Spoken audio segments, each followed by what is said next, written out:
Justice, un policier municipal poursuivi pour violence dans l'exercice de ses fonctions par le ministère public. C'était aujourd'hui devant le tribunal de grande instance de Metz. En mars dernier, il aurait violenté un jeune suite à une interpellation dans le centre-ville de Metz.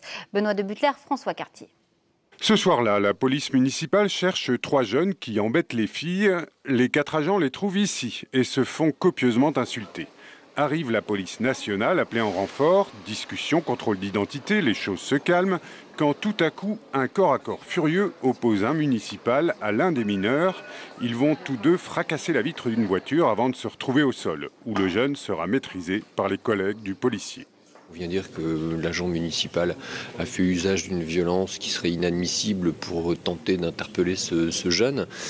Au final, le résultat, c'est jeune, 0 jour d'ITT, agent municipal, 40 jours d'ITT, avec le genou complètement en compote. Problème, les policiers nationaux présents sur place font état d'une interpellation musclée faite par l'agent municipal à un moment où le calme était revenu. C'est leur témoignage, recoupant celui des jeunes, qui a incité le parquet à entamer des poursuites aux grandes dames des syndicats de policiers municipaux venus ce matin soutenir leurs collègues.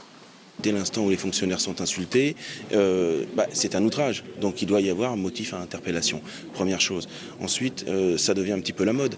Les procureurs remettent en cause le travail de la police municipale dans son ensemble. Le jeune en question, cité comme témoin, était absent. La substitut du procureur le connaît bien. Elle l'a condamné il y a peu pour une autre affaire. Mais elle plaide la défense des libertés, même pour les mauvais garçons. Il vous a énervé, dit-elle au policier. C'est humain, mais ce n'est pas professionnel. L'avocat du fonctionnaire demande la relaxe, délibérée dans 2 mois.